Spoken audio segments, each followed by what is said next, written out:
Lors d'un gala élégant à Charleston, sous les lustres dorés et les sourires bien élevés, Helena Whitmore croit encore sauver son mariage. Mais au moment du toast, son mari Nolan embrasse sa maîtresse devant toute la salle et annonce leur divorce comme s'il jetait un verre vide.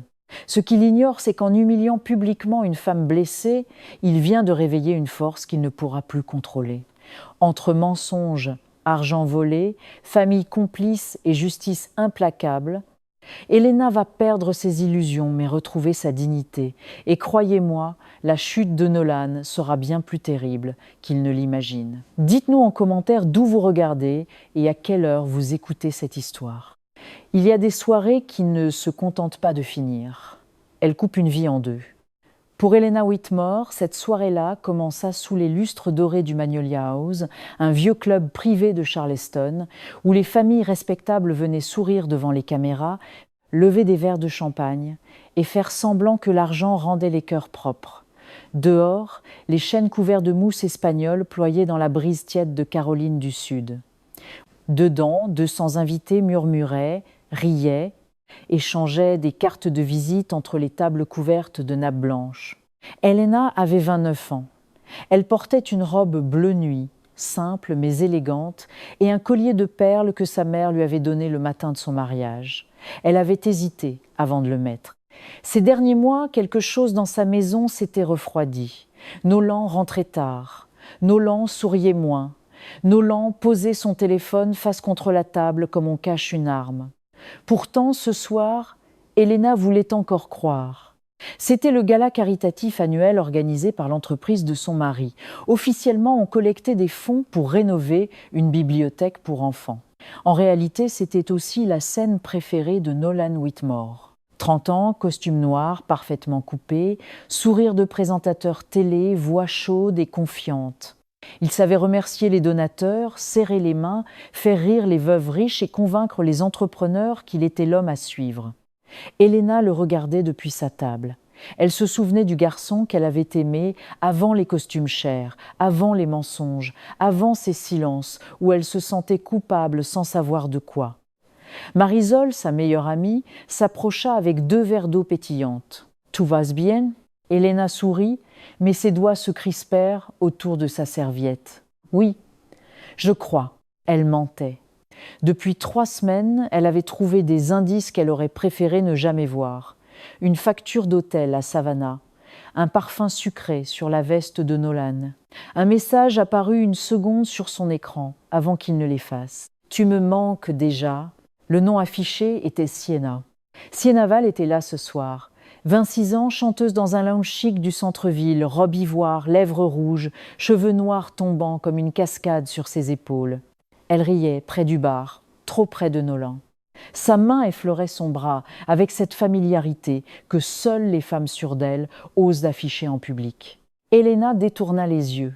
Elle se répéta ce que Nolan lui disait toujours. « Tu imagines des choses, tu es trop sensible, tu détruis notre paix avec tes soupçons. » Puis les lumières baissèrent, la musique s'éteignit lentement, les conversations tombèrent comme des dominos. Nolan monta sur l'estrade, un verre à la main, tout le monde applaudit. Helena sentit son cœur battre plus vite. Peut-être allait-il la remercier. Peut-être allait-il dire qu'elle avait soutenu chaque dîner, chaque appel, chaque nuit où il rentrait épuisé. Peut-être allait-il enfin la voir. Nolan tapa doucement sur le micro. « Mes amis, ce soir, nous célébrons l'amour, la générosité et le courage de recommencer. » Un murmure attendri parcourut la salle. Il tourna la tête vers Helena. Pendant 1 seconde, elle respira de nouveau, puis il regarda vers le bar. Il y a dans la vie des personnes qui nous réveillent, des personnes qui nous montrent que nous avons menti trop longtemps. Sienna monta sur l'estrade. Helena sentit le monde ralentir. Les talons de Sienna claquèrent sur le bois poli. Nolan lui prit la main. Dans la salle, quelques invités échangèrent des regards gênés. Marisol se redressa brusquement. Nolan sourit, puis il embrassa Sienna. Pas un baiser accidentel, pas un geste de confusion. Un baiser long, choisi, offert au public comme une annonce. Les flashs des téléphones s'allumèrent. Quelqu'un poussa un petit cri. Une fourchette tomba dans une assiette. Helena ne bougea pas. Elle entendit son propre sang battre dans ses oreilles. Elle vit Vivian, sa belle-mère, figée près de la première table, non pas horrifiée pour elle, mais horrifiée par le scandale. Arthur baissa les yeux. Ruth, la mère d'Helena, porta une main tremblante à sa bouche. Nolan reprit le micro, toujours près de Sienna. « Helena, je ne veux plus vivre dans un mariage sans amour. Je demande le divorce. » Le mot « divorce » traversa la salle comme une lame. Il ajouta, d'une voix douce et cruelle, « Je souhaite que nous restions dignes. Pas de crise, pas de spectacle. Pas de spectacle. » Après l'avoir humiliée devant toute la ville, Helena sentit sa coupe glisser de ses doigts. Le verre éclata sur le parquet en centaines d'éclats brillants. Le bruit fut sec, violent, presque sacré. Tous les regards se tournèrent vers elle. Dans leurs yeux, elle vit la pitié, la curiosité, la faim. Ils attendaient ses larmes, ils attendaient qu'elle s'effondre pour rendre la soirée encore plus mémorable. Viviane s'approcha et murmura entre ses dents « Ne rends pas ça plus laid, Helena. Pense à la famille. » Alors quelque chose se brisa en elle. Mais ce n'était pas sa dignité, c'était sa peur. Helena leva lentement la tête. Ses yeux brillaient, mais elle ne pleurait plus. Elle regarda Nolan, puis Sienna, puis cette salle pleine de témoins silencieux. Et d'une voix calme, presque basse, elle dit « La famille n'est pas un rideau derrière lequel on cache la cruauté. » Le silence devint total. Helena ramassa son sac. Chaque pas vers la sortie résonna comme un verdict. Derrière elle, Nolan comprit trop tard qu'il n'avait pas annoncé sa liberté. Il venait de commencer sa chute. La porte latérale du Magnolia House s'ouvrit sur l'air humide de Charleston. Helena sortit la première, le souffle court, son sac serré contre sa poitrine, comme si ce petit morceau de cuir pouvait encore protéger quelque chose en elle. Derrière les murs épais du club, la fête continuait de vibrer.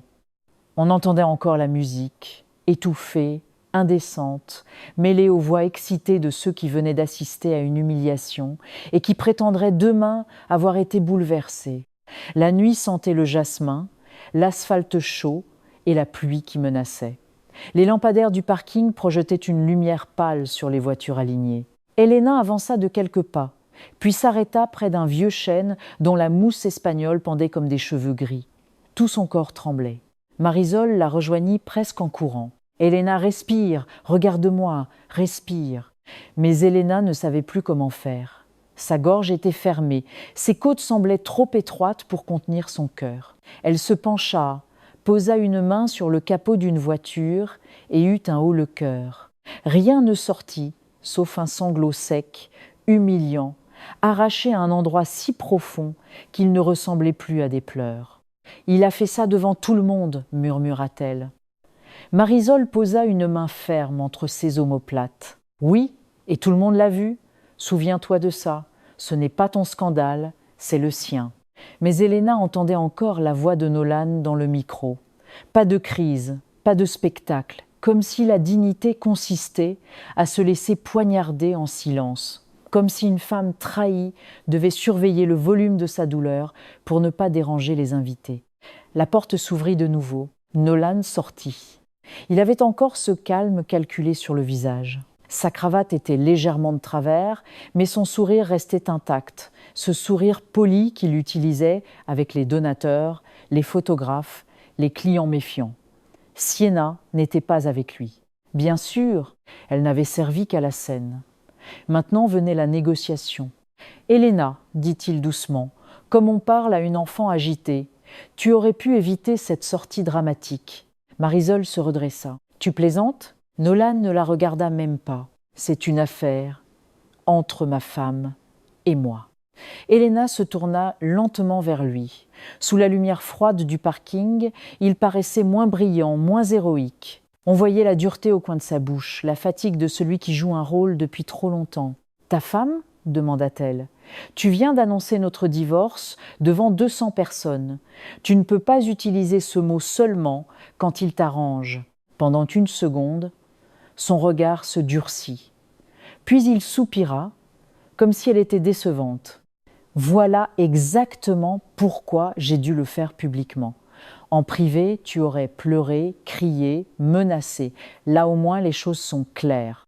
Chaque phrase était un piège. Elena le comprenait maintenant. Il ne parlait pas pour dire la vérité. Il parlait pour reconstruire la scène autour de lui, pour redevenir l'homme raisonnable face à la femme instable.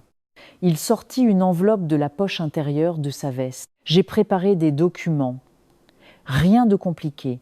Tu signes, tu gardes ta voiture, quelques affaires personnelles et on évite les avocats. La maison reste à mon nom. L'entreprise aussi, c'est plus propre pour tout le monde. » Elena regarda l'enveloppe sans la prendre. La maison. Leur maison au volet blanc, achetée après 3 années de sacrifices, de repas simples, de week-ends annulés, de chèques signés à 2. L'entreprise, celle dont elle avait organisé les premiers fichiers clients, relu les contrats, préparé les événements quand Nolan n'avait encore ni équipe ni réputation. Plus propre, répéta-t-elle. Nolan s'approcha d'un pas. Elena, sois intelligente, tu n'as pas les moyens d'une guerre, et honnêtement, après ce qui vient de se passer, je ne suis pas sûre que ton image t'aide beaucoup. Les gens ont vu ton état. Marisol serra les poings. Recule, Nolan. Il sourit enfin à Marisol, mais sans chaleur. Tu devrais conseiller à ton ami de ne pas rendre ça plus pénible. À ce moment-là, Viviane apparut à son tour près de la porte. Elle portait encore sa robe argentée, ses boucles d'oreilles de perles, son visage de femme qui avait passé sa vie à confondre réputation et vertu. « Elena, dit-elle à voix basse, je t'en prie, rentre chez toi ce soir, ne fais pas honte à nos familles davantage. » Elena la fixa. La phrase entra en elle plus violemment que le baiser, car Nolan était cruel, mais Viviane, elle, aurait pu choisir la justice. Elle choisissait le silence, elle choisissait le nom Whitmore, elle choisissait le mensonge bien coiffé. « Votre fils m'a humiliée, dit Elena, et vous me demandez de protéger son image. » Viviane détourna les yeux. Arthur se tenait derrière elle, muet, les épaules lourdes. Il avait tout vu. Il avait entendu les mots de son fils, vu l'enveloppe, compris la manœuvre. Mais il ne parla pas. Ce silence-là aussi était une décision. Elena sentit la douleur monter, brûlante, mais cette fois elle ne la laissa pas la noyer. Elle inspira lentement. Elle prit l'enveloppe des mains de Nolan, la regarda, puis la déchira en 2. Le papier se fendit avec un bruit sec. Le visage de Nolan changea. « Tu vas le regretter. » Elena leva les yeux vers lui. « Non. Ce que je regrette, c'est d'avoir confondu patience et amour. » La première goutte de pluie tomba sur sa joue, puis une autre. Autour d'eux, Charleston semblait retenir son souffle. Marisol ouvrit la portière de sa voiture. « Viens, on part. » Elena monta sans se retourner. À travers la vitre mouillée, elle vit Nolan immobile sous les lampadaires, Viviane figée près de la porte, Arthur silencieux comme un homme déjà jugé par sa propre conscience. La voiture démarra. Dans la nuit, Elena ne cria pas. Elle ne maudit personne. Elle posa seulement sa main tremblante sur son collier de perles et comprit une chose simple, terrible, nécessaire. Elle venait de perdre un mari, mais elle venait peu être de se retrouver. Le lendemain matin, Elena se réveilla avant l'aube, sans avoir vraiment dormi. La chambre d'amis de Marisol était plongée dans une lumière bleue. Cette lumière fragile qui précède le jour et qui donne au mur l'air de retenir un secret. Sur la chaise près du lit, sa robe bleu nuit était froissée, tachée au bas par quelques gouttes de pluie et par la poussière du parking. Elle la regarda longtemps comme on regarde le vêtement d'une morte. Son téléphone vibrait depuis des heures. Messages de cousins éloignés, appels manqués de sa mère, notifications de réseaux sociaux, 2 vidéos du gala circulaient déjà. L'une montrait Nolan embrassant Sienna sous les lustres. L'autre montrait Elena, immobile, pâle, puis sortant de la salle sous les regards. Les commentaires étaient pires que la vidéo. Pauvre femme. Elle devait sûrement le savoir. Il y a toujours 2 versions. Elle a l'air instable. Elena posa le téléphone face contre la table de nuit, exactement comme Nolan le faisait. Ce simple geste lui donna envie de vomir. Marisol entra doucement avec une tasse de café. « Bois un peu, après on va faire une liste. » Elena eut un rire sans joie. Une liste ? Oui. Pas de grande décision quand on saigne, encore. On commence par les faits. Tes papiers, tes comptes, la maison, les messages, tout ce qui existe en dehors de sa version. Elena voulut répondre, mais son téléphone vibra encore. Cette fois, c'était Nolan. Elle hésita. Marisol la regarda, met le haut-parleur et ne promet rien. Elena décrocha. La voix de Nolan arriva douce, presque triste. « Tu es chez Marisol, j'imagine. » Elena ne répondit pas. « Elena, écoute.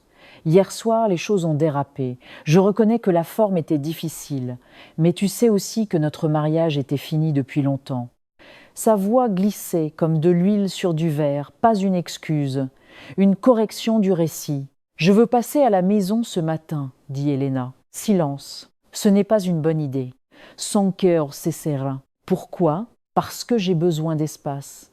Et parce que je ne veux pas que tu viennes faire une scène devant les voisins. » Marisol leva les yeux au ciel. Elena sentit ses doigts se crisper autour de la tasse. « C'est aussi ma maison. » La voix de Nolan perdit un peu de sa douceur. « Techniquement, le prêt principal est à mon nom. Et après ton comportement d'hier, je dois protéger mes biens. Mes biens, pas notre maison, pas notre vie, mes biens. » Il continua. « J'ai mis tes affaires dehors, rien d'important. Tu peux venir les prendre avant midi. Après, je ne garantis pas qu'elles restent au sec. » Le café d'Elena trembla dans sa main. « Tu as mis mes affaires dehors ? » « Elena, ne commence pas. Je t'ai laissé la voiture. Sois raisonnable. » Elle raccrocha sans dire « au revoir ». Pendant quelques secondes, il n'y eut que le bruit du climatiseur et le tic-tac d'une vieille horloge dans le couloir. Puis Elena posa la tasse, se leva et alla dans la salle de bain. Elle se passa de l'eau froide sur le visage. Dans le miroir, une femme aux yeux gonflés la regardait. Une femme humiliée, oui, mais pas détruite. 1 heure plus tard, Marisol conduisait vers la maison des Whitmore. Le ciel était bas, gris, lourd de pluie. Les quartiers résidentiels de Charleston défilaient derrière la vitre, avec leurs porches blancs, leurs pelouses taillées, leurs drapeaux américains suspendus près des portes. Tout semblait propre, paisible, respectable. Elena pensa que les maisons savaient mentir aussi bien que les hommes. Quand elles arrivèrent, elle vit les sacs. 6 grands sacs poubelles noires alignés sur le porche, près des marches, ses vêtements, ses livres, ses carnets, les cadres photos retournés. Une boîte ouverte laissait dépasser le pull tricoté par sa mère. Il était tombé dans une flaque. Elena descendit de la voiture sans parler. À travers les rideaux du voisin d'en face, une silhouette bougea. Puis une autre. Les gens regardaient. Bien sûr qu'ils regardaient. La honte avait toujours un public. Elle monta les marches. La serrure électronique clignota en rouge quand elle entra le code. Refusé. Elle réessaya. Refusé. Nolan avait changé le code. Quelque chose en elle se figea. Pas de surprise. Pas même de douleur immédiate. Seulement une clarté glaciale. Marisol sortit son téléphone et commença à filmer. « Dis la date » murmura-t-elle. Elena tourna lentement la tête. « Quoi ?»« Dis la date, l'heure, l'adresse. Ne crie pas, ne frappe pas à la porte, on documente. » Alors Elena parla à la caméra. Sa voix tremblait, mais chaque mot tenait debout. Elle dit la date. Elle dit que ses affaires avaient été placées dehors sans accord. Elle montra la serrure refusant son code. Elle montra les sacs ouverts, les vêtements mouillés, les livres abîmés. Elle filma aussi le message de Nolan. Puis elle aperçut une enveloppe blanche coincée sous un pot de fleurs. Elle la prit. À l'intérieur, il y avait une copie de la demande de divorce, une note manuscrite et une phrase soulignée. « Tu peux encore rendre ça facile. » Elena relut ces mots 3 fois. Facile pour qui ? Pour lui qui l'avait trahi, pour sa famille qui voulait sauver les apparences, pour les invités qui préféraient une femme silencieuse à une vérité inconfortable. Marisol posa une main sur son bras. « On va prendre tes affaires. Ensuite, on va à la banque. » Puis, chez une avocate. À la banque, Elena découvrit le 2e coup. Le compte commun avait été vidé presque entièrement. Il ne restait que 142 $ et 600. Les économies destinées aux réparations de la maison, les dépôts des projets, l'argent mis de côté pour un futur enfant, tout avait disparu en transferts séparés vers un compte qu'elle ne connaissait pas. La conseillère bancaire, mal à l'aise, parlait de procédures et de formulaires. Elena n'entendait presque plus. 142 $. 5 ans de mariage réduits à une somme absurde, froide, imprimée sur une feuille blanche. Dans la voiture, la pluie commença enfin. Elle tomba fort, droite, impitoyable, lavant les vitres sans laver la honte. Elena resta assise, les mains sur les genoux. Puis elle prit son téléphone. Elle fit des captures d'écran, des messages, des relevés, des photos, des vidéos. Elle créa un dossier et lui donna un nom simple, « Vérité ». Marisol la regarda sans parler. Elena essuya ses joues. Elle n'avait même pas senti qu'elle pleurait. « Il voulait que je crie, dit-elle doucement. Il voulait que je paraisse folle. » Oui. Elena leva les yeux vers la maison noyée par la pluie, vers les sacs noirs sur le porche, vers cette vie qu'on avait tenté de jeter comme des déchets. « Alors je ne crierai pas. » Sa voix devint plus calme. « Je vais tout garder. Chaque message, chaque reçu, chaque mensonge. » Dans le ciel gris de Charleston, un tonnerre lointain roula comme une réponse. Pour la première fois depuis le baiser de Nolan et Sienna, Elena ne sentit pas seulement la douleur. Elle sentit la direction, et cette direction ne la ramenait pas vers lui. Le dimanche suivant, Elena reçut un message de Vivian Whitmore. Pas un appel, pas une excuse. Un message court, poli, froid, comme une lettre d'avocat. « Viens dîner ce soir, nous devons parler calmement, en adulte. Arthur sera là, Nolan aussi. Il est temps de protéger ce qui peut encore l'être. » Elena lut la phrase plusieurs fois dans la petite cuisine de Marisol. Le soleil de fin d'après-midi tombait sur la table en bois, éclairant les dossiers déjà classés, les relevés bancaires imprimés, les captures d'écran, les photos des sacs poubelles alignés sous la pluie. Protéger ce qui peut encore l'être. Elle connaissait désormais ce langage. Dans la bouche des Whitmore, protéger ne voulait pas dire réparer. Cela voulait dire cacher. Cela voulait dire ranger la douleur d'Elena dans une armoire fermée à clé pour que personne, au brunch du dimanche, ne sente l'odeur de la vérité. Marisol était assise en face d'elle, un stylo entre les doigts. « Tu n'es pas obligée d'y aller. » Elena regarda par la fenêtre. Dans la cour, les branches d'un magnolia remuaient doucement.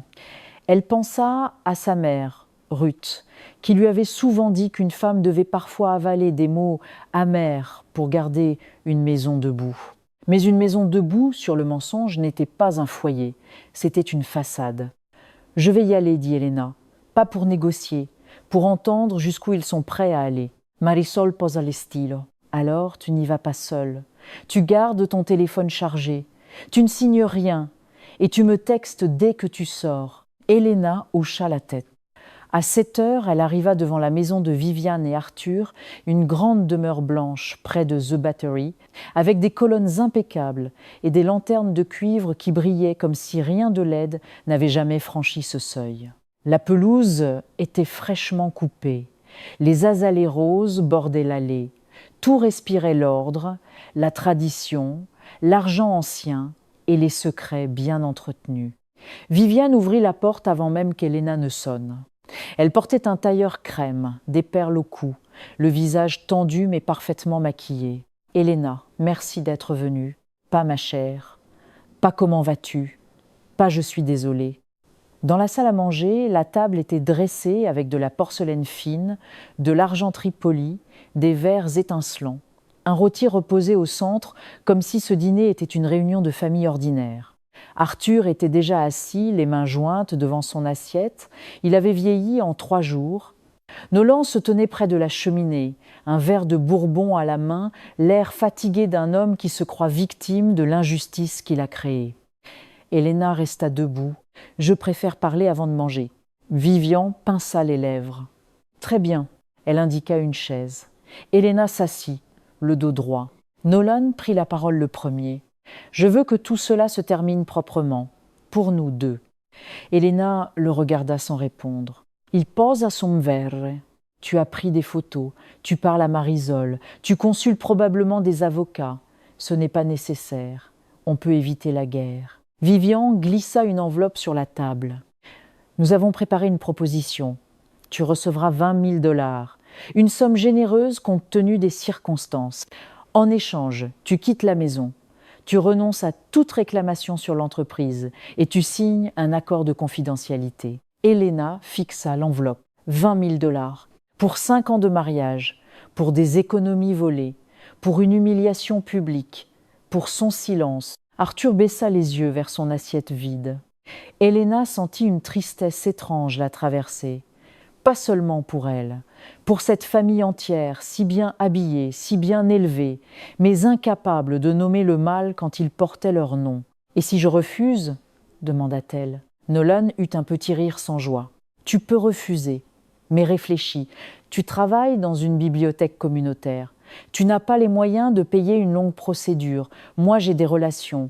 Ma mère connaît tout le monde ici.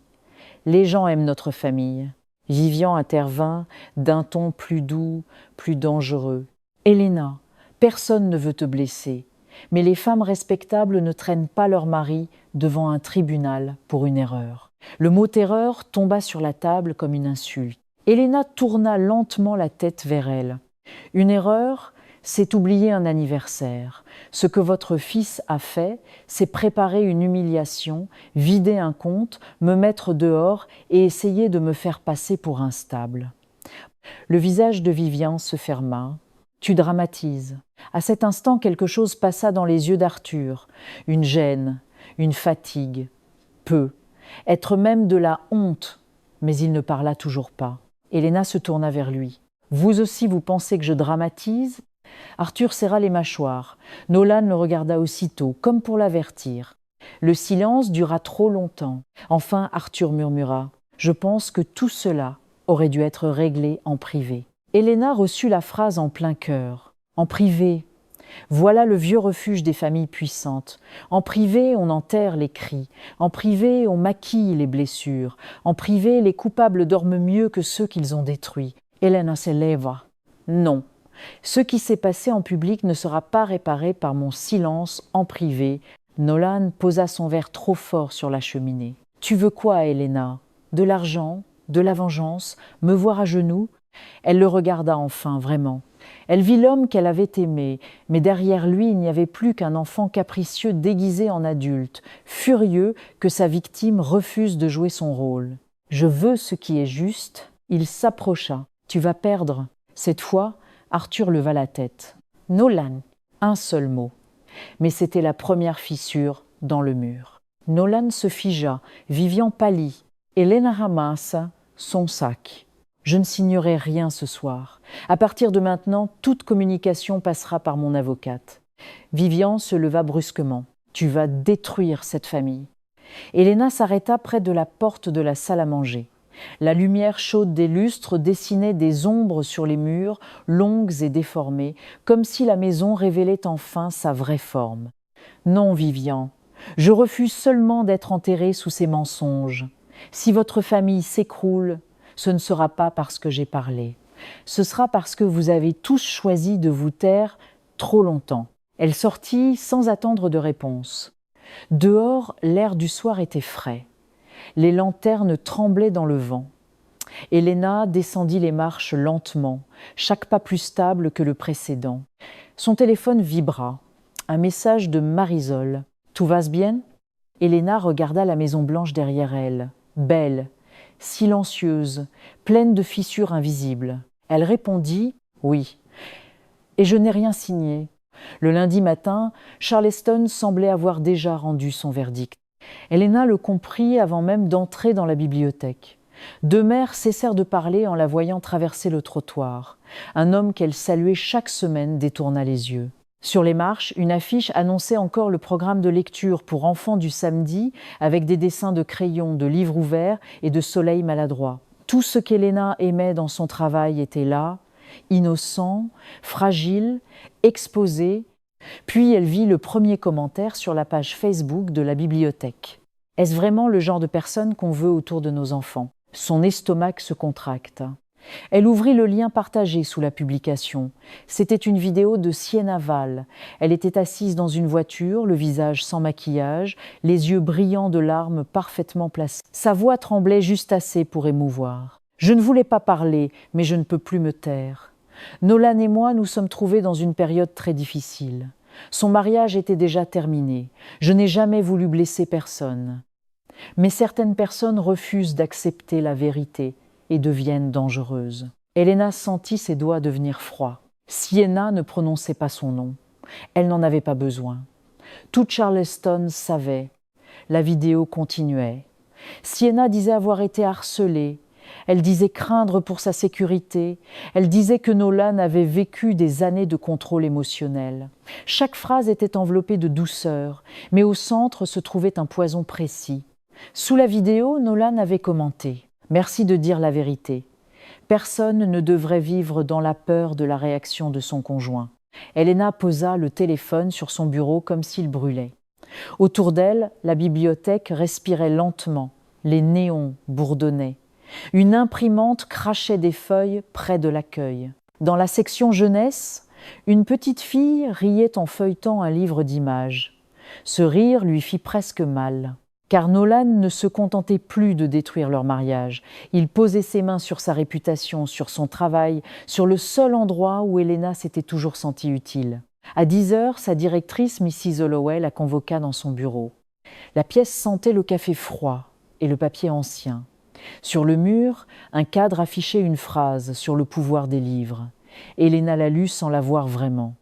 Mrs. Holloway avait 60 ans passés, des lunettes fines et une bonté prudente. « Elena, je suis désolée de devoir en parler, mais nous avons reçu des appels. Des parents sont inquiets. » Elena joignit les mains pour empêcher ses doigts de trembler. « Ce qu'ils disent est faux. Je ne dis pas le contraire. Mais tu comprends que la bibliothèque dépend des dons, de la confiance du public. La confiance, encore ce mot employé comme une corde autour du cou de la mauvaise personne. Elena inspire. Je n'ai menacé personne, je n'ai harcelé personne. J'ai été humiliée publiquement par mon mari, mise dehors, et maintenant on essaie de me faire passer pour dangereuse parce que je refuse de disparaître. » Mrs. Holloway la regarda longtemps. Son visage changea à peine, mais ses yeux s'adoucirent. « Prends quelques jours. Officiellement, c'est un congé personnel, pas une sanction. » Elena hocha la tête. Elle aurait voulu protester. Mais elle entendit dans la voix de sa directrice une fatigue ancienne, celle des femmes qui savent que le monde demande souvent aux blessés de quitter la pièce pour préserver le confort des autres. En sortant, elle trouva Marisol devant la bibliothèque, téléphone en main, mâchoire serrée. « J'ai vu la vidéo. Ne réponds pas en ligne. Pas un mot. Elle ment. » Oui. Et les menteurs adorent quand les victimes réagissent sous le choc. On va faire mieux. Elles montèrent dans la voiture de Marisol. La ville défilait autour d'elle avec ses façades pastel, ses porches élégants, ses touristes souriants. Elena regardait tout cela comme à travers une vitre sale. « Je ne comprends pas, » murmura-t-elle. « Il a déjà Sienna, il a la maison, il a l'entreprise. Pourquoi continuer ?» Marisol répondit sans quitter la route des yeux. « Parce que ce n'est pas assez pour lui d'être parti. Il veut que tu sois coupable de son départ. » Ces mots tombèrent en Elena avec une précision douloureuse. L'après-midi, elles rencontrèrent une avocate spécialisée dans les divorces difficiles et la diffamation. Dans son bureau, il n'y avait rien de spectaculaire. Pas de grands discours, pas de promesses de vengeance. Seulement une table, des dossiers, un enregistreur, des stylos alignés. L'avocate, Denise Carver, écouta tout. Le baiser au gala, l'enveloppe, les sacs poubelles, le compte vidé, la vidéo de Sienna, les commentaires de Nolan. Puis elle dit calmement « Nous allons préserver les preuves, capture d'écran avec date, relevé bancaire, témoins, tout. Mais je dois être claire, vous ne gagnez pas ce genre de bataille en criant plus fort. Vous gagnez en laissant leurs mensonges se contredire. » Elena sentit quelque chose se redresser en elle. Le soir même, alors qu'elle sortait du cabinet, elle reçut un message d'un numéro inconnu. « Je suis désolée pour ce qui t'arrive. Si tu as besoin d'un endroit sûr pour stocker tes affaires, j'ai de la place à l'atelier. Julian Brooks. » Julian. Elle se souvint de lui. Un homme calme qui resterait de vieilles maisons près de King Street, toujours couvert d'un peu de poussière de bois, toujours poli sans être envahissant. Il travaillait parfois avec la bibliothèque sur des projets communautaires. Il n'avait jamais cherché à se rendre indispensable. Elena montra le message à Marisol. « Tu lui fais confiance. » Marisol réfléchit. « Assez pour un garage. Pas assez pour ton cœur. Pas encore. » Pour la première fois depuis des jours, Elena esquissa presque un sourire. Elles allèrent à l'atelier avant la tombée de la nuit. L'endroit sentait le pain coupé, la peinture, le métal chaud. Des fenêtres anciennes reposaient contre un mur. Des portes abîmées attendaient d'être poncées. Julian les accueillit sans poser de questions inutiles. Tu peux mettre tes cartons ici, il y a une serrure, personne n'y touchera. Elena le regarda, surprise par cette simplicité. Tu ne veux pas savoir ma version ? Juliane secoua la tête. Je veux surtout que tu aies un endroit où tes affaires ne seront pas sous la pluie. Le reste, tu le diras quand tu voudras. Cette retenue lui fit plus de bien qu'une longue compassion. Plus tard, en rentrant chez Marisol, Elena ouvrit le dossier nommé Vérité. Elle y ajouta la vidéo de Siena, le commentaire de Nolan, les captures des menaces indirectes, l'avis de congé de la bibliothèque. Chaque document était une pierre, pas une pierre à lancer. Une pierre pour reconstruire. Dans la chambre silencieuse, elle posa une main sur son collier de perles. Elle pensa aux femmes qui avaient vécu avant elle, à celles qui avaient supporté pour ne pas faire de bruit, à celles qu'on avait appelées folles parce qu'elles avaient enfin dit non. Puis elle murmura, comme une promesse, « Je ne serai pas la méchante dans l'histoire qu'il raconte pour se pardonner ». Dehors, la nuit enveloppait Charleston. Et quelque part derrière les écrans lumineux et les sourires fabriqués, Nolan croyait encore contrôler le récit. Il ne savait pas qu'en poussant Elena à terre, il lui avait appris à regarder le sol. Et sur le sol, elle ramassait déjà les preuves. Pendant 3 nuits, Elena ne dormit presque pas. La maison de Marisol était silencieuse après minuit. Le réfrigérateur bourdonnait dans la cuisine. Une vieille horloge murale comptait les secondes comme si elle mesurait la distance entre l'ancienne Elena et celle qui naissait lentement dans la douleur. Assise à la petite table, un plaid sur les épaules, Elena ouvrait des dossiers, comparait des relevés, classait des captures d'écran. Au début, elle cherchait seulement l'argent disparu du compte commun. Puis les chiffres commencèrent à raconter une histoire plus grande. Des paiements vers des hôtels, des achats de bijoux, des virements à une société de production inconnue, des avances versées pour des événements qui n'avaient jamais eu lieu. Nolan n'avait pas seulement utilisé leur argent pour Siena.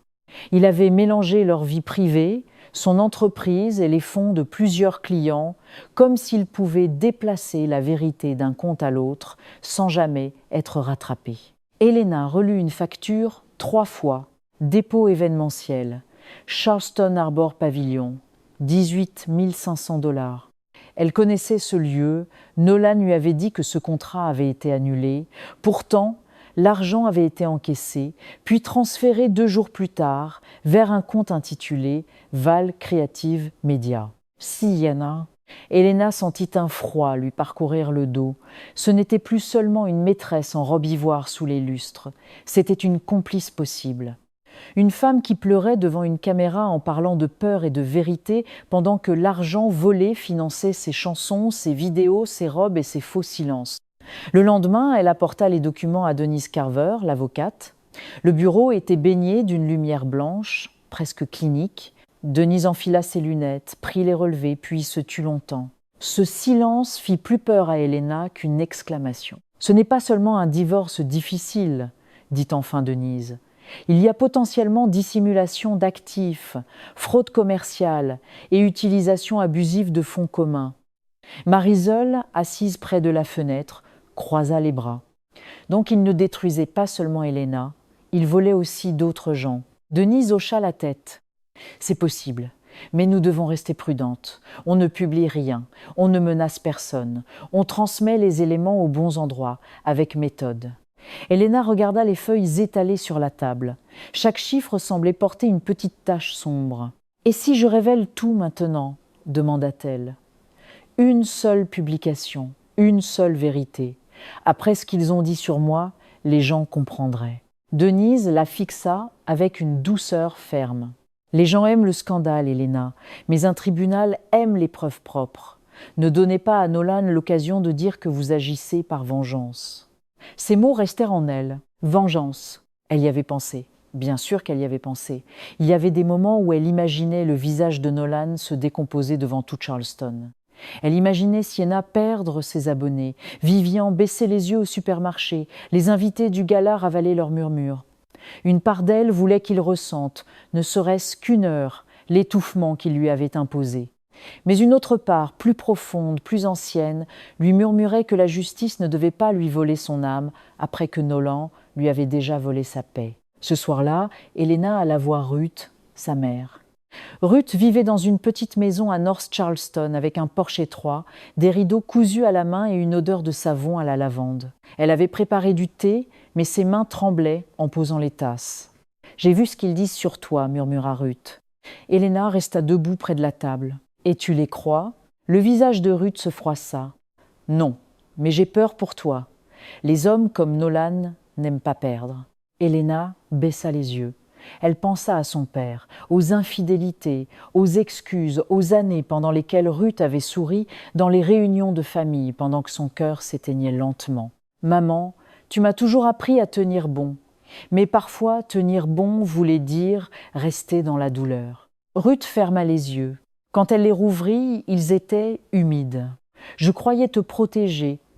Je pensais qu'une femme seule avait plus à perdre qu'une femme malheureuse. J'avais tort. » Elle se leva, prit la main d'Helena et la serra contre sa joue.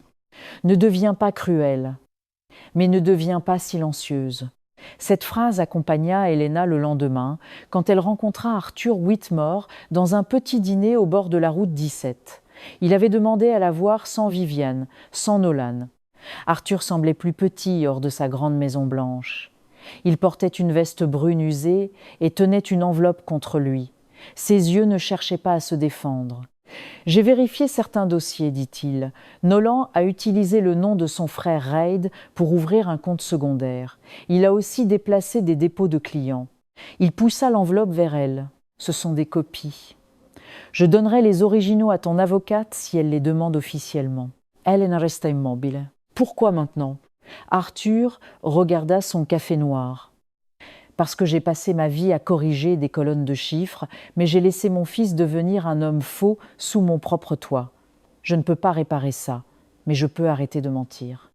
Helena prit l'enveloppe. Elle ne le remercia pas tout de suite. Certains actes arrivaient trop tard pour être beaux, mais pas trop tard pour être utiles. Le soir, elle ajouta les documents au dossier vérité. Puis elle écrivit une seule phrase sur une feuille blanche qu'elle glissa en première page. Faire ce qui est juste, même quand la colère demande plus. À cet instant, Helena comprit que la chute de Nolan ne viendrait pas d'un cri, ni d'une humiliation rendue coup pour coup. Elle viendrait de la vérité. Et la vérité, patiente et froide, avançait déjà vers lui. La salle de médiation se trouvait au 3e étage d'un immeuble discret du centre de Charleston. Rien dans cet endroit ne ressemblait à la justice telle qu'Helena l'avait imaginée. Pas de grand tribunal, pas de marteau frappant le bois, pas de foule retenant son souffle. Seulement une longue table ovale, des chaises grises, une carafe d'eau, des dossiers empilés avec une précision presque triste. À travers la fenêtre, on voyait les toits bas de la ville et, plus loin, une ligne de ciel pâle au-dessus du port. Helena arrive avec Denise Carver et Marisol. Elle portait un tailleur bleu sombre, ses cheveux attachés simplement, un carnet serré contre elle. Son visage était calme. Mais sous la table, ses mains se souvenaient encore de la pluie, des sacs noirs sur le porche, du verre brisé au gala, de la voix de Nolan, disant qu'elle devait rester digne pendant qu'il la détruisait. Denise posa une main légère sur son bras. « Aujourd'hui, vous ne plaidez pas votre valeur. Vous présentez les faits. » Helena hocha la tête. Quelques minutes plus tard, la porte s'ouvrit. Nolan entra le premier. Costume gris, montre brillante, parfum coûteux. Il avait ce visage composé des hommes qui pensent qu'un miroir peut remplacer une conscience. Derrière, lui venait Viviane, droite comme une statue, un sac de designer posé contre son bras. Arthur entra le dernier, plus lentement, les épaules lourdes. Il évita le regard de son fils, puis Sienna apparut. Elle portait une robe beige, sage, presque modeste, et tenait un mouchoir plié dans sa main. Helena comprit aussitôt le rôle choisi pour elle aujourd'hui. Pas la maîtresse triomphante du gala, pas l'influenceuse sûre d'elle sur les réseaux. Aujourd'hui, Sienna venait jouer la femme fragile, entraînée malgré elle dans une tragédie conjugale. Nolan s'assit en face d'Helena. Il lui adressa un sourire mince. « Je suis content que tu aies accepté de parler raisonnablement. » Helena ne répondit pas. Le médiateur, un homme âgé aux cheveux blancs, expliqua les règles d'une voix neutre. Chacun parlerait à son tour. L'objectif était d'éviter une procédure longue, coûteuse, douloureuse pour tout le monde. Nolan se pencha légèrement en avant. « Je vais être direct. Je propose qu'Elena garde sa voiture, certains effets personnels et une compensation de 25 000 $. En échange, elle renonce à toute réclamation sur la maison et sur l'entreprise. Et bien sûr, elle s'engage à cesser toute diffamation publique. » Marisol laissa échapper un rire bref. Denise lui lança un regard, puis ouvrit son dossier. « Ma cliente n'a jamais diffamé M. Whitmore. En revanche, M. Whitmore et Mlle Val ont publié ou relayé plusieurs déclarations, laissant entendre que Mme Whitmore était instable, dangereuse et abusive. Nous avons les captures, les dates, les commentaires, les partages. » Sienna baissa les yeux vers son mouchoir. Nolan soupira. On ne va pas transformer quelques publications émotionnelles en affaires fédérales. Elena sait très bien comment elle peut être. Cette phrase, autrefois, l'aurait transpercée. Elle aurait voulu se justifier, expliquer qu'elle n'était pas folle, pas froide, pas ingrate. Mais ce matin-là, Elena sentit seulement un calme froid se poser en elle. Denise sortit une première liasse de documents. Parlons plutôt des finances. Le bruit des feuilles sur la table sembla remplir toute la pièce. Elle présenta les relevés du compte commun, les retraits, les transferts, les dépenses d'hôtel, les bijoux, les paiements à Val Creative Media, puis les documents fournis par Arthur, les comptes secondaires, les dépôts de clients déplacés, les contrats payés puis annulés sans remboursement complet. À mesure que les pages passaient, le sourire de Nolan disparut. Vivian se redressa. « Ce sont des accusations très graves. » Denise la regarda calmement. « Ce sont des documents bancaires. Les accusations viendront plus tard, si nécessaire. » Sienna tourna la tête vers Nolan. « Qu'est-ce que ça veut dire, Nolan ?» Il ne la regarda pas. Elena observa ce simple mouvement. Pendant des mois, Sienna avait cru être choisie. Elle découvrait qu'elle avait seulement été utilisée comme un décor, comme une arme, comme une dépense classée dans une colonne. Nolan posa ses deux mains sur la table. « Elena a toujours eu accès à nos comptes. Elle savait. Infine, elle parle. » Sa voix était basse, mais chaque mot était net. « Non. Je savais que mon mari rentrait tard. Je savais qu'il me faisait douter de ma mémoire, de mon jugement, de ma dignité. Je savais qu'il me traitait comme un obstacle dans sa propre histoire. Mais je ne savais pas qu'il volait notre vie pendant qu'il me demandait de sourire. » Un silence lourd tomba. Arthur ferma les yeux. Vivian murmura. « Nolan !» dit quelque chose. Nolan se tourna vers sa mère, puis vers le médiateur, puis vers Denise. Pour la première fois, il n'avait plus de scène, plus de micro, plus de lumière flatteuse, seulement des chiffres, des dates et des témoins. Denise poussa un dernier document. « Voici notre proposition. Partage équitable des biens. Remboursement des sommes utilisées à des fins extra-conjugales. Retrait public des déclarations mensongères. Accord écrit interdisant toute nouvelle campagne de dénigrement. Et transmission séparée des éléments financiers pertinents aux autorités compétentes si M. Whitmore refuse de coopérer. » Sienna se leva brusquement. « Tu m'avais dit que tout était à toi. Tu m'avais dit qu'elle essayait de te ruiner. » Nolan serra les dents. « Ositstoi. » Elle recula, blessée moins par l'ordre que par la révélation de sa propre place. Elle n'était pas une reine, elle était une facture. Elena la regarda sans plaisir. La chute des autres n'avait pas le goût sucré qu'elle avait imaginé. Elle avait le goût du métal, de la fatigue, de la vérité longtemps retenue. Nolan se pencha vers elle, la voix basse. « Tu veux vraiment me détruire ?» Elena soutint son regard. « Non, je veux que tu arrêtes de me détruire pour te sauver. » Le médiateur demanda une pause. Personne ne bougea. Alors Elena ouvrit son carnet et lut la phrase qu'elle avait écrite la veille. « Je ne demande pas une punition. Je demande que la réalité soit reconnue. Ce mariage n'a pas échoué parce que j'étais trop sensible. Il a échoué parce qu'un homme a confondu amour et contrôle, pardon et impunité, famille et silence. » Vivian porta une main à sa bouche. Arthur essuya ses lunettes. Nolan regarda la table comme si le bois pouvait encore l'absorber. Ce jour-là, rien ne fut entièrement réglé, mais quelque chose bascula. Elena entra dans cette salle comme une femme qu'on croyait prête à céder. Elle en sortit avec ses dossiers contre elle. Marisol à ses côtés, Denise devant elle, et derrière elle le bruit discret d'un empire domestique qui commençait à se fissurer. Dans le couloir, Marisol murmura « Tu as gagné aujourd'hui ». Elena regarda la lumière au bout du couloir. « Non », dit-elle doucement, « aujourd'hui j'ai arrêté de perdre ». La semaine qui suivit la médiation, le silence de Nolan ne ressemblait pas à une retraite. Il ressemblait à une pièce fermée où quelqu'un recharge une arme. Pendant 3 jours, aucune publication, aucun message, aucun appel. Sienna avait supprimé sa vidéo en larmes, puis son compte était devenu privé. Vivian n'apparaissait plus aux réunions du comité de charité. Arthur ne répondait qu'à l'avocate de Denise, avec des phrases courtes, précises, presque militaires. Elena aurait dû se sentir soulagée. Mais chaque matin, en ouvrant les yeux dans la chambre d'amis de Marisol, elle sentait encore son corps attendre le prochain coup. C'était cela, la violence invisible. Même quand l'autre se taisait, son ombre continuait d'occuper la pièce. Le jeudi, le coup arriva. Un grand client de Nolan, la fondation Harrington, publia un communiqué. L'entreprise Whitmore Evans était suspendue de tous ses contrats en attendant un audit interne. La phrase était polie, sèche, dévastatrice. Quelques heures plus tard, 2 autres partenaires firent la même annonce. Puis les journalistes locaux commencèrent à appeler. Pas les grandes chaînes, pas les foules. Juste cette presse de ville moyenne, qui connaît les noms de famille, les clubs privés, les conseils d'administration, et qui comprend très vite quand une réputation commence à saigner. Elena était à l'atelier de Julian quand elle lut la nouvelle. Autour d'elle, l'air sentait la sciure et le vernis. Julian ponçait une vieille porte récupérée d'une maison du XIXe siècle. Le mouvement régulier de sa main sur le bois avait quelque chose d'apaisant, presque sacré.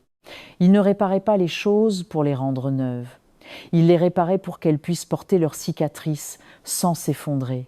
Marisol entra quelques minutes plus tard, téléphone levé. Ça commence. Elena regarda l'écran. Un article venait de paraître. Question financière autour de Whitmore Evans après un divorce très médiatisé. Son nom n'était pas dans le titre. C'était déjà une victoire. Elle lut lentement. L'article parlait de dépôts clients non restitués, de contrats annulés, de paiements suspects à une société liée à une artiste locale. Il mentionnait aussi une source proche du dossier, confirmant que des éléments avaient été transmis aux autorités compétentes. Elena sentit son estomac se nouer. « Je ne voulais pas que ça devienne public comme ça. » Marisol répondit doucement. « Ce n'est pas toi qui as rendu sa vie publique. C'est lui, le soir du gala. Maintenant, ce n'est plus une humiliation, c'est une conséquence. » Julien posa son papier de verre. Il y a une différence entre exposer quelqu'un et arrêter de couvrir ce qu'il a fait. Elena leva les yeux vers lui. Il n'avait pas parlé souvent depuis qu'elle avait commencé à stocker ses affaires à l'atelier. Il n'avait jamais demandé plus que ce qu'elle pouvait donner. Sa présence ressemblait à une chaise solide dans une maison qui tremble. Dans l'après-midi, Denise appela. Nolan vient de perdre son contrat avec Harrington. Son assureur professionnel demande des documents. Et son cabinet comptable se retire. Elena ferma les yeux. Elle se revit au gala, sous les lustres, pendant que Nolan l'embrassait publiquement avec une autre femme et lui demandait ensuite d'être digne. Elle se revit devant la maison, ses affaires dans des sacs poubelles. Elle se revit face à Vivian, à cette table brillante où 20 000 $ devaient acheter son silence. Maintenant, les mêmes gens qui l'avaient regardé tomber regardaient Nolan glisser. Mais ce qu'elle ressentit ne fut pas la joie. Ce fut une fatigue immense. Le soir même, Vivian vint à la bibliothèque. Elena y était retournée pour classer des livres après la fermeture, officiellement quelques heures, seulement discrètement, parce que Mrs. Holloway avait fini par lui dire que les enfants demandaient quand elle reviendrait. La salle était calme. Les lampes vertes posées sur les tables dessinaient des cercles de lumière douce. Les rayonnages semblaient protéger le silence. Vivian resta près de l'entrée, moins droite que d'habitude. Sans maquillage parfait, sans sourire social, elle avait l'air d'une femme âgée qui venait de découvrir que son nom ne pouvait pas servir de toit à un incendie. « Ah, Elena !» dit-elle. Elena rangea un livre avant de se tourner vers elle. « Viviane !» La mère de Nolan serra son sac contre elle.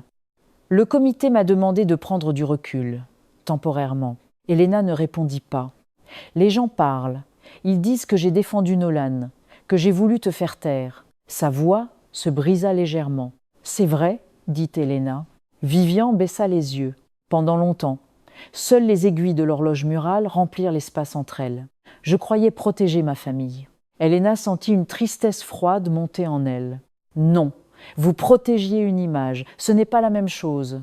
Vivian essuya une larme avant qu'elle ne tombe. Arthur va coopérer avec Denise. Reid aussi. Nolan ne leur parle plus, il dit que tout le monde l'a trahi.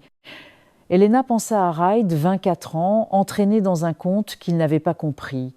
Elle pensa à Arthur, qui avait mis trop longtemps à parler, mais qui enfin parlait. Elle pensa à Nolan, seul au centre de son propre désastre, incapable de reconnaître que la trahison ne venait pas de ceux qui disaient la vérité, mais de celui qui l'avait rendue nécessaire. « Et Sienna ?» demanda Elena. Vivian eut un sourire amer. Elle a quitté Charleston. Ses sponsors se retirent. Les messages entre elle et Nolan circulent chez les avocats. Elle prétend maintenant qu'elle ne savait rien. Elena regarda les livres devant elle. Des histoires d'enfants, des contes où les loups finissent démasqués, où les maisons en paille tombent au premier vent. Elle savait assez pour mentir, dit-elle. Vivian releva la tête. « Je suis désolée. » Les mots étaient simples, tardifs, insuffisants. Elena aurait pu les refuser. Une part d'elle le voulait, mais elle comprit soudain qu'accepter des excuses ne voulait pas dire effacer la faute. Cela voulait seulement refuser de porter seule le poids du mal commis par d'autres. « Je vous entends, » répondit-elle. « Pas je vous pardonne. Pas tout va bien. Seulement cela. Je vous entends. » Quand Vivian partit, Elena resta seule dans la bibliothèque. Elle marcha jusqu'à la section jeunesse et s'assit entre deux rayons. Dehors, Charleston brillait sous la pluie fine, les réverbères tremblaient dans les flaques. Le monde semblait lavé sans être innocent. Son téléphone vibra. Un message de Denise. Nolan accepte de négocier sur nos termes. Il n'a plus beaucoup de marge. Elena relut les mots. Longtemps. Puis elle posa le téléphone contre son cœur. Elle avait imaginé que la chute de Nolan ferait du bruit, comme un verre qui éclate, comme une porte claquée, comme une foule qui murmure. En réalité, elle avait le son discret d'un mensonge qui manque d'air. Dans la bibliothèque vide, Elena ferma les yeux. Pour la première fois depuis des semaines, elle ne sentit pas le besoin de prouver qu'elle n'était pas folle, pas instable, pas coupable. La vérité avait commencé à parler toute seule. Et sa voix était plus forte que toute leur mise en scène. 2 semaines plus tard, Nolan Whitmore signa les premiers documents dans un bureau sans fenêtre. Il n'y avait ni lustre, ni musique, ni invité pour applaudir. Rien qu'une table rectangulaire, une lumière blanche, l'odeur sèche du papier et le frottement du stylo contre les pages. C'était peu, être cela, la vraie justice. Pas une grande scène, pas un cri, pas une vengeance brillante. Seulement un homme qui avait aimé les projecteurs, obligé de baisser les yeux devant les conséquences écrites de sa propre main. Elena était assise en face de lui avec Denise à sa droite. Marisol attendait dans le couloir. Nolan, lui, était venu seul.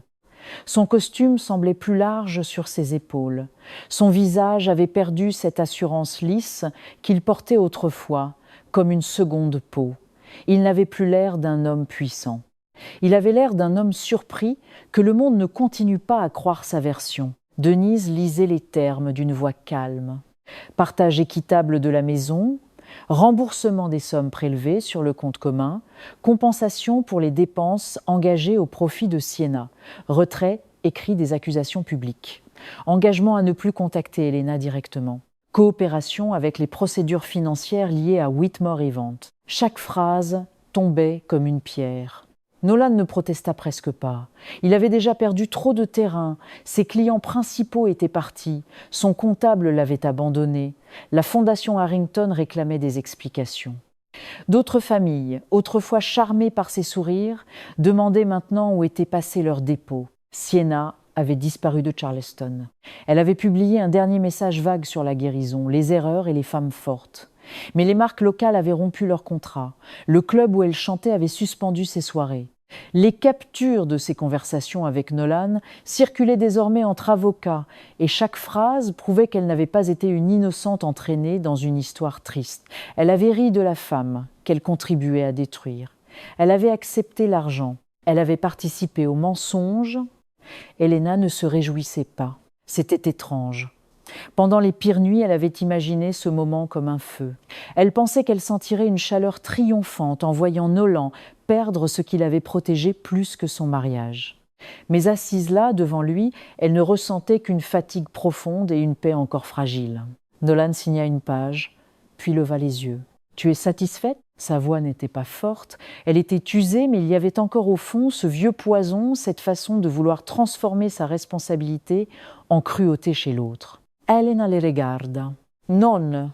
Il eut un petit rire amer. « Pourtant tu as gagné. » Elle secoua doucement la tête. Ce n'était pas un jeu, Nolan.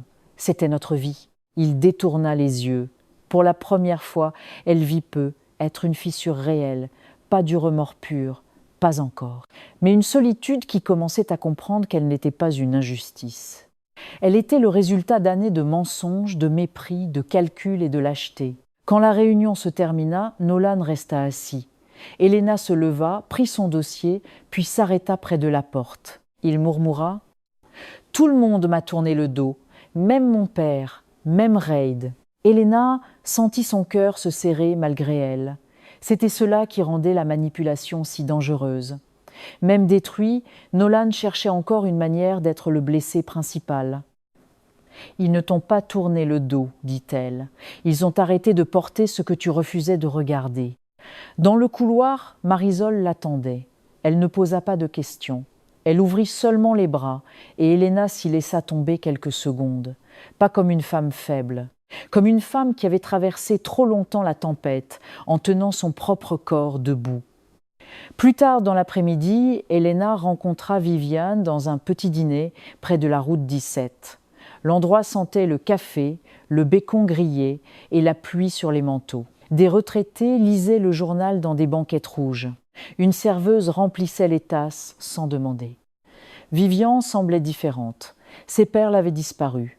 Son visage n'était plus parfaitement composé. Elle avait l'air d'une mère qui avait confondu amour et permission pendant trop longtemps. « Arthur m'a dit que tu avais signé, dit-elle. » Elena hocha la tête. Viviane tourna sa tasse entre ses mains. « Le comité de charité a accepté ma démission. Officiellement, je prends du repos.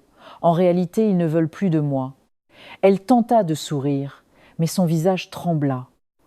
Pendant des années, j'ai cru que défendre mon fils voulait dire nier ses fautes. Je pensais qu'une mère devait toujours protéger son enfant du monde. Elena répondit doucement. Parfois, il faut protéger le monde de ce que notre enfant devient. Viviane ferma les yeux. Une larme coula, lente, silencieuse. Je t'ai abandonnée ce soir-là. Les mots restèrent entre elles. Simples, lourds, nécessaires. Elena regarda par la fenêtre. Les voitures passaient sur la route humide, projetant des éclats de lumière sur les vitres. Elle pensa à Ruth, sa propre mère, à toutes ces femmes qui avaient appris à survivre en avalant leur douleur. Elle pensa que les générations ne guérissaient pas d'un seul coup. Elles guérissaient quand quelqu'un osait enfin nommer la blessure. « Oui, dit Elena. Vous m'avez abandonnée. » Viviane baissa la tête. « Est-ce que tu pourras un jour me pardonner ?» Elena prit une longue inspiration. « Je ne sais pas, mais je ne veux plus vivre dans la haine.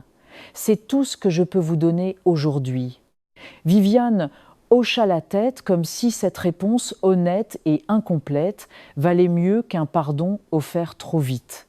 Le soir, Elena passa devant l'ancienne maison. La pelouse n'était plus aussi nette. Un panneau indiquait que la propriété serait mise en vente. Les fenêtres reflétaient le ciel gris. Pendant longtemps, elle avait cru que cette maison contenait son avenir.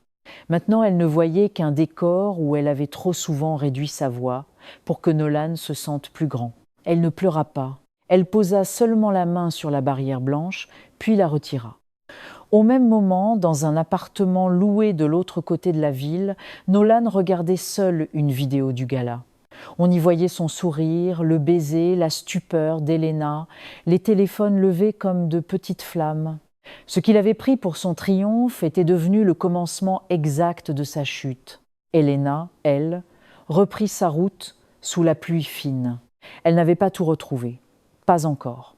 Mais elle avait récupéré son nom, son argent, sa vérité, et le droit sacré de ne plus servir de refuge aux mensonges d'un autre. Et cela suffisait pour avancer.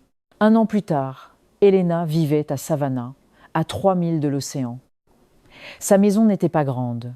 Une petite bâtisse blanche avec un porche étroit, 2 fauteuils en rotin, des volets bleus et un citronnier qui refusait obstinément de pousser droit. Le matin, l'air sentait le sel, le café et le bois chauffé par le soleil. Les mouettes criaient au-dessus des rues calmes et parfois, quand le vent venait de l'est, Helena entendait presque la respiration de la mer avant même d'ouvrir les yeux. Elle avait 30 ans maintenant. Ce chiffre lui avait fait peur autrefois.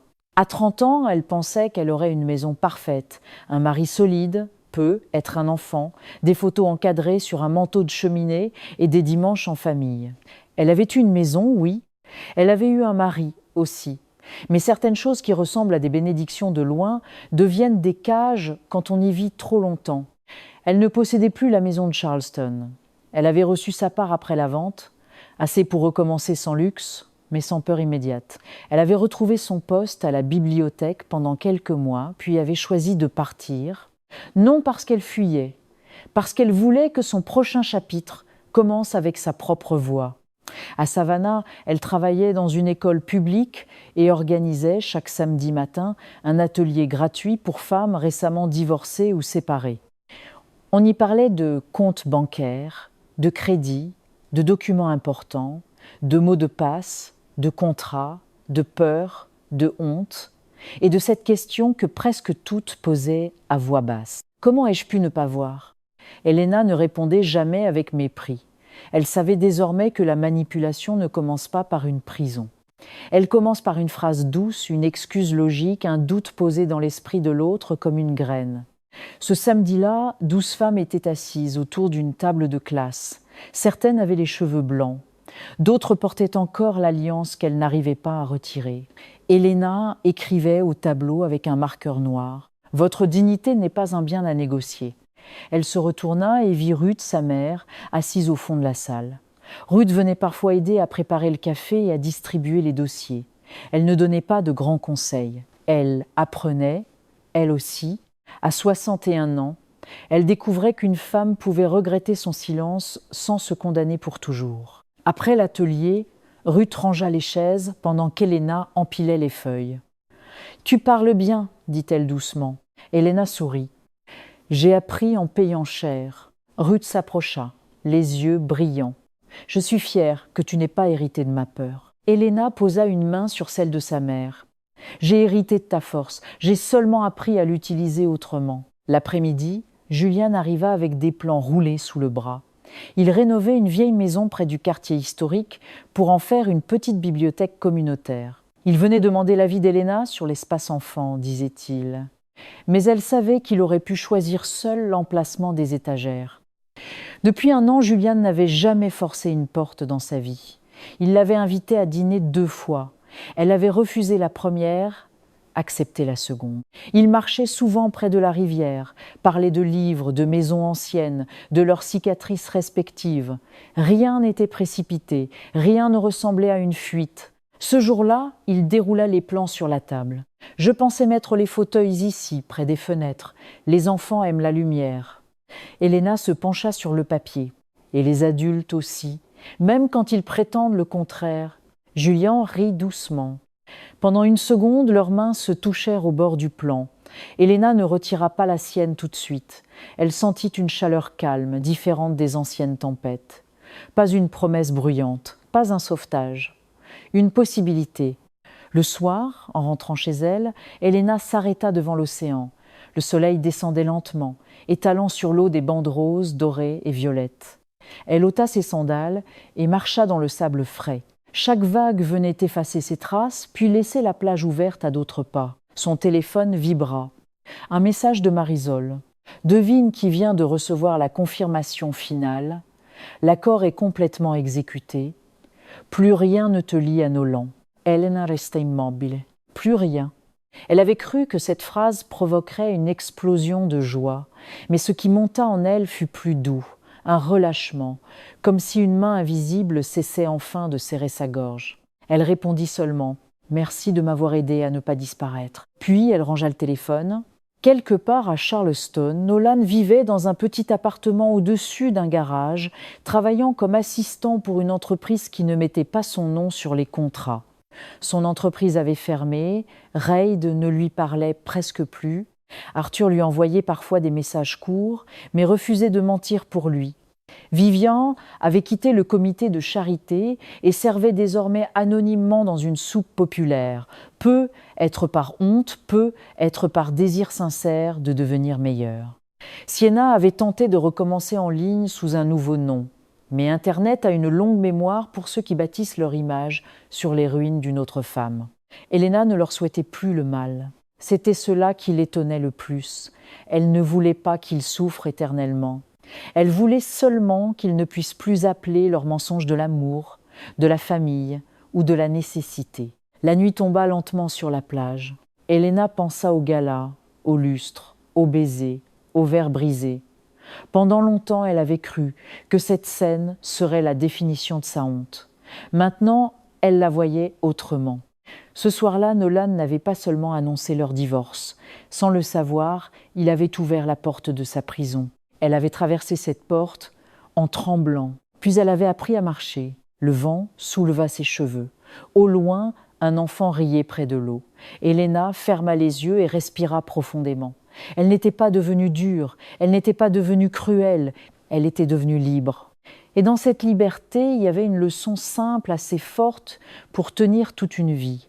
On peut perdre un mariage, une maison, une réputation temporaire, des amis lâches et des années données à la mauvaise personne. Mais si l'on refuse de perdre le respect de soi, alors rien n'est complètement détruit. Helena reprit ses sandales et remonta vers la route éclairée. Demain, elle ouvrirait la salle de classe. Demain, une autre femme entrerait avec les mains tremblantes, le cœur brisé, persuadée que sa vie était finie. Et Helena lui montrerait une chaise, un stylo, une feuille blanche. Puis elle lui dirait la vérité que personne ne lui avait dite assez tôt. Tu n'es pas ce qu'il t'a fait, tu es ce que tu choisis de reconstruire.